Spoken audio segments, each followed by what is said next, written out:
नमस्कार, मैं अमित कौशिक आप सभी के सामने फिर से एक नया वीडियो लेकर के आ रहा हूँ। पिछली वीडियो में हमने देखा था कि कुंडली के भाव जो हैं वो हमें किस प्रकार से देखने हैं, कौन सा भाव किस चीज़ को दर्शाता है, क्या दिखाता है, हम किस भाव से क्या क्या चीज़ें देख सकते हैं। तो कल हमने कुंडली के अंदर 6 भावों की चर्चा की थी। अगर आपने अभी तक पिछली वीडियो नहीं देखी है तो पिछली वीडियो ज़रूर देखें, क्योंकि 6 भाव तक उसके अंदर चर्चा की गई है। अभी आज हम 7वें भाव के ऊपर चर्चा करेंगे कि किस प्रकार से कुंडली का 7वां भाव क्या क्या चीज़ें हमें दर्शाता है। तो भाव करें 7वें भाव की बात करें 7वें भाव की, तो इसके अंदर सर्वप्रथम जो ये भाव है वो कुंडली का, इससे हम देखते हैं पत्नी, पति।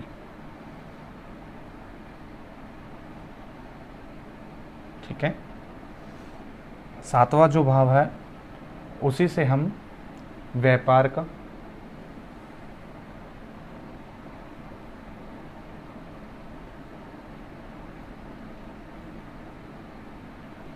कि व्यक्ति किस फील्ड के अंदर अपना व्यापार करे, ये चीज़ें हम 7वें भाव से देखेंगे। इसके आगे चलकर देखते हैं साझेदारी।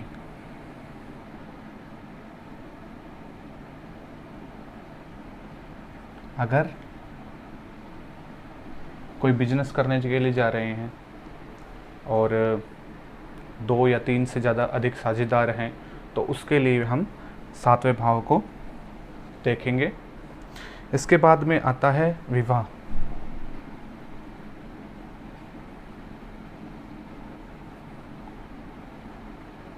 जातक है तो जातिका, और जातिका है तो जातक। अगर ये लड़के की कुंडली है तो यहाँ से लड़की का विचार होगा, और अगर ये लड़की की कुंडली है तो यहाँ से लड़के का विचार होगा। ठीक है। अच्छा, इसमें पहले पति पत्नी लिखा है, शुरू में लिखा है पति पत्नी। उसका अर्थ यही है कि उसका स्वभाव और वो कैसा होगा, किस प्रकार का उसका स्वभाव होगा। ठीक है। और विवाह कि कब विवाह होगा और किसके अंतर ये आएगा। इसके बाद में है जो हमारे कटी प्रदेश जो क्षेत्र हैं उनसे नीचे का भाग, अर्थात कि नाभि से नीचे 4 उंगल नीचे जो भाग है उसको कटी प्रदेश बोलते हैं। और जो 4 नीचे उससे नीचे है उसको, जैसे अंडाशय,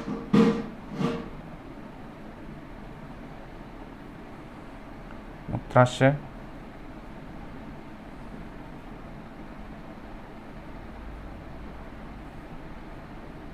उसका विचार भी 7वें भाव से ही होगा।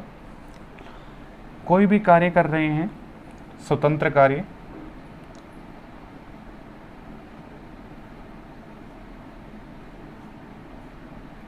तो उसके लिए भी हम 7वें भाव देखेंगे। जननेंद्रियां,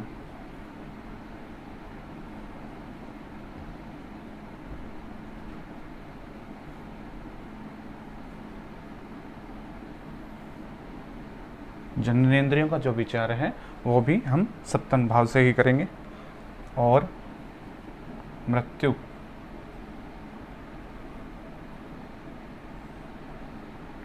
क्योंकि इस स्थान को मारक स्थान भी कहा गया है।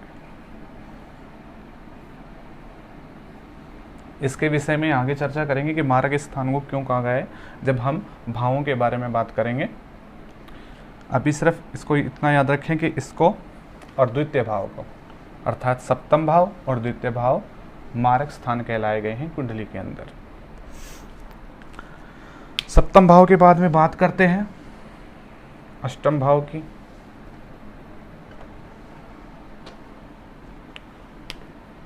जो कि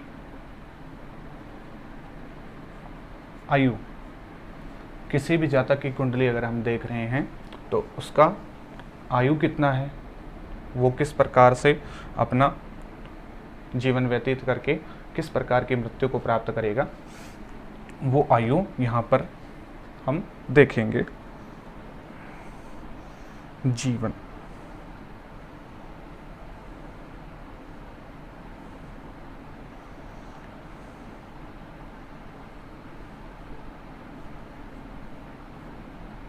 मृत्यु के कारण अगर किसी जातक का हमें देखना है कि उसके मृत्यु का कारण क्या रहेगा, तो हम वो अष्टम भाव से उसको देखेंगे। मानसिक पीड़ा,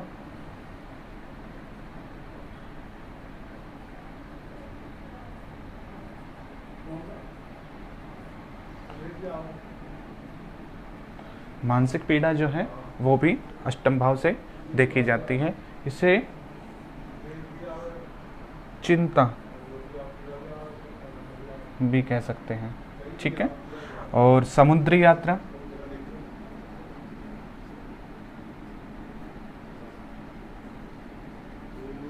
अष्टम भाव से देखी जाएगी।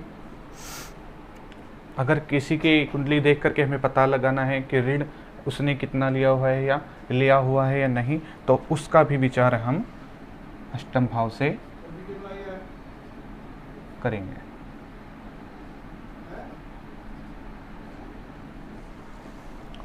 और अष्टम भाव सबसे गुप्त बताया गया है, क्योंकि यहाँ से सभी गुप्त चीजों को देखा जाता है। गुप्त अर्थात गुप्त विद्या, गुप्त धन, गुप्त रोग, उसी के अंदर सभी चीजें आती हैं। गुप्त सभी चीजें गुप्त, ठीक है। तो अष्टम भाव से हम क्या क्या देखेंगे? आयु, उसका जीवन कैसा रहेगा, मृत्यु के कारण कि उसकी मृत्यु का क्या कारण होगा, मानसिक पीड़ा अर्थात चिंता, समुद्र यात्रा और दूर की जो यात्रा है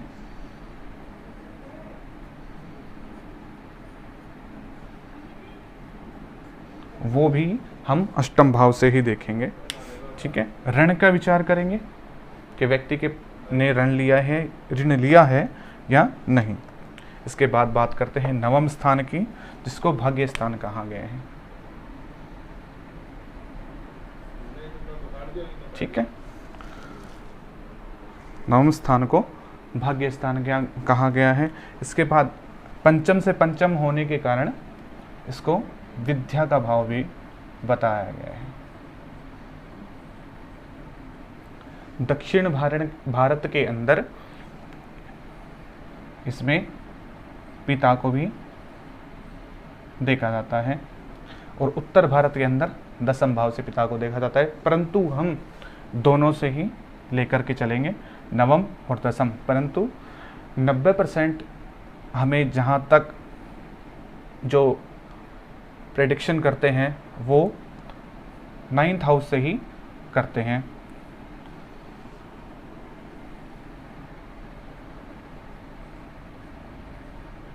दान की बात करें तो नवम स्थान से, तब वो भी नवम स्थान से हम देखते हैं।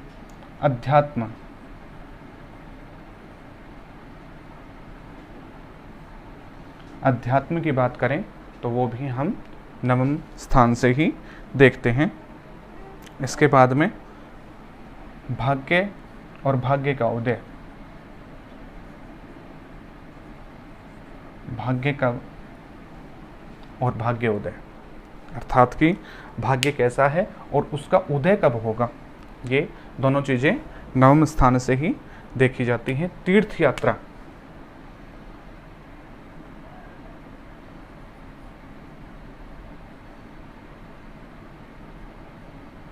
तीर्थ यात्रा का विचार भी नवम भाव से किया जाता है, ठीक है।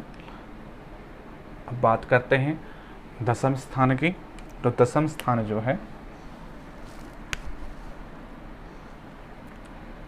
व्यापार,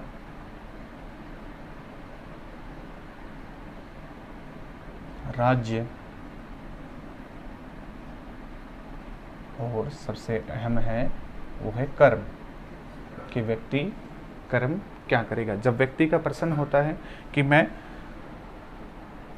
प्रतियोगिता कर सकता हूं या नहीं, अर्थात कि किसी कंपटीशन लेवल मैं बैठता हूँ, किसी परीक्षा देता हूँ कोई, तो उसके अंदर मैं उत्तीर्ण हो सकता हूँ या नहीं, तो उसके लिए छठा भाव, द्वितीय भाव और दसम भाव देखना पड़ता है, क्योंकि ये प्रतियोगिता का, ठीक है। यहाँ से धन विचार और यहाँ से कर्म, तो इनका जब समावेश होगा तीनों का, तब हम बताते हैं देख करके कि दसम भाव से व्यक्ति किस कार्य क्षेत्र के अंदर जाएगा।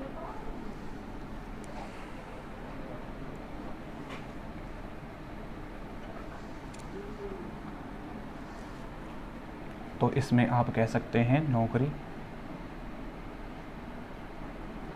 प्रतिष्ठा,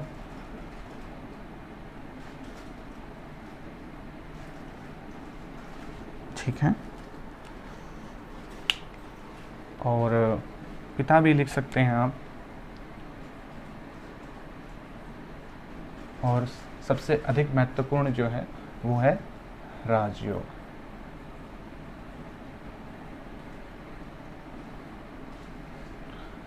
हमारे श्री माननीय प्रधानमंत्री जी नरेंद्र मोदी जी के यहाँ पर मंगल बैठे हैं, जो कि उच्च के होकर के बैठे हैं, तो वहाँ पर ये मंगल एक तो दिग्बली हो गई, उन्हें दिशा का बल भी मिल रहा है, और उच्च के हो गए तो वो एक अलग से ही एक राजयोग है। उसके बारे में हम जब उनकी कुंडली का विश्लेषण करेंगे या चर्चा करेंगे जिस दिन, उसके बारे में बात करेंगे। दसम स्थान की अब बात करते हैं एकादश स्थान की। एकादश स्थान, अगर व्यक्ति एक से अधिक कार्य कर रहा है तो उसके अंदर वो कितना धन अर्जन कर सकता है, तो सभी धन आगमन की जो देखरेख है वो हम यहाँ से करेंगे। तो ये धन आगमन,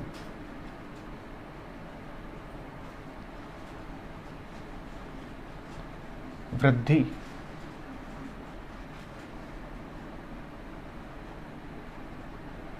ठीक है। हालांकि इसको अच्छा भाव नहीं बताया गया है, परंतु यहाँ पर कोई भी ग्रह बैठ करके अपना अशुभ फल नहीं दे सकता, वो बाध्य हो जाता है एकादश स्थान में आने पर शुभ फल देने के लिए, ठीक है।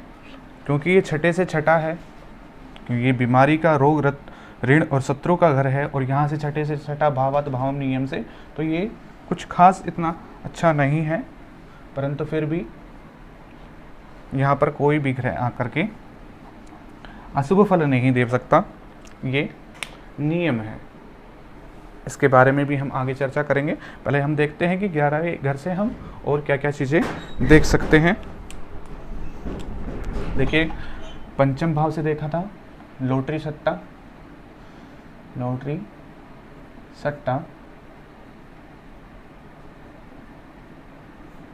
यहाँ से, तो उसी को हम यहाँ से भी देखेंगे। उसके बाद में आय, ठीक है, आय किस प्रकार से और कितनी होगी। इसके बाद हम बात करेंगे व्यक्ति की सवारी, कि किस प्रकार का यातायात की या किस प्रकार के पशु की सवारी वो करेगा या उसके जीवन के अंदर आएगी। जैसे गाड़ी घोड़े की सवारी है, या किसी एल्टो की सवारी है, या फिर BMW में चलेगा वो। तो इस प्रकार से अगर हमें देखना है तो 11वें भाव से, एकादश भाव से हम देखेंगे।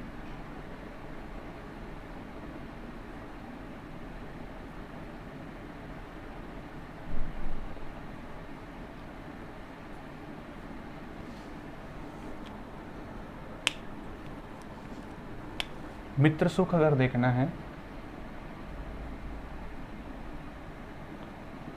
काफ़ी बार होता है कि मित्र तो बहुत हैं परंतु समझने वाला नहीं है, तो मित्र का जो सुख है वो यहाँ से हम देखेंगे कि मित्र का सुख जातक को मिलेगा या नहीं। तो एकादश भाव से यही देखते हैं। और सभी में मैंने पिछली वीडियो में बताया था कि आदि लिख करके चले, क्योंकि बहुत ही अहम चीज़ें हैं, परंतु इसमें काफ़ी और चीज़ें भी जुड़ी हुई हैं।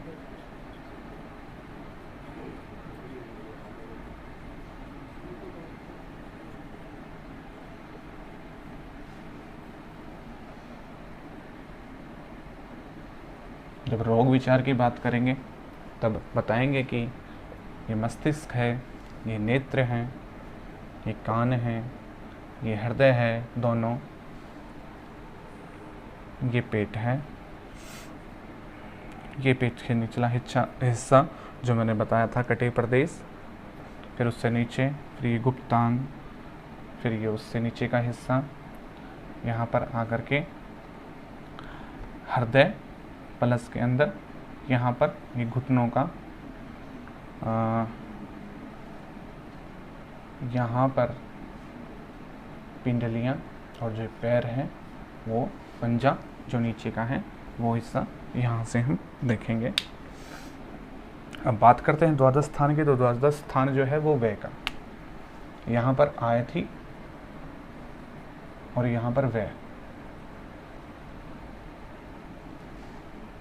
अब व्यय किस चीज़ का हो सकता है? तन का, धन का, ठीक है।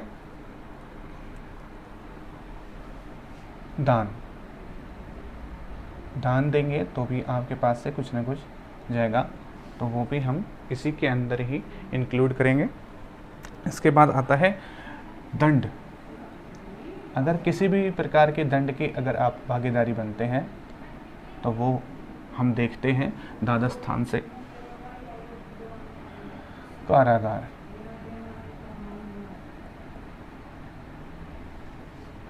जेल वगैरह की या फिर किसी भी विषय में कोर्ट कचहरी का अगर चक्कर लगता है तो भी हम द्वादश स्थान को ही देखते हैं। छठे, 8वें और 12वें स्थान को त्रिक स्थान कहा गया। ये ज़्यादा शुभ स्थान नहीं बताए गए हैं, ठीक है। तो हम यहाँ से कारागार, कोर्ट कचहरी,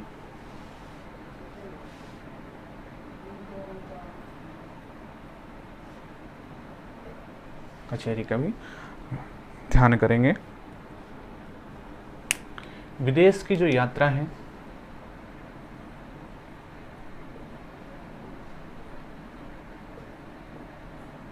वो भी देखिए। पहले जो होता था कि विदेश यात्रा अशुभ माना जाता था, उसमें जो समुद्र को लांघ करके जो व्यक्ति चला जाता था तो उसको मलेच्छ नाम का दोष लग जाता था। परंतु अब वो चीज़ें अच्छी माने जाते हैं कि हम आज विदेश में काम कर रहे हैं, हम इंडिया से इतना ज़्यादा अर्निंग कर रहे हैं, तो वो आज एक अच्छे रूप में देखा जाने लगा है। परंतु पहले जब पीड़ित होती थी कुंडलियाँ तो द्वादश भाव का विचार किया जाता था। तब देखा जाता था कि इस जातक की कुंडली इतनी पीड़ित है कि उसे अपने देश में ना रह करके विदेश में जाने की वजह से अर्निंग हो रही है। वो अर्निंग विदेश में इसी कारण कर रहा है क्योंकि उसकी कुंडली पीड़ित है।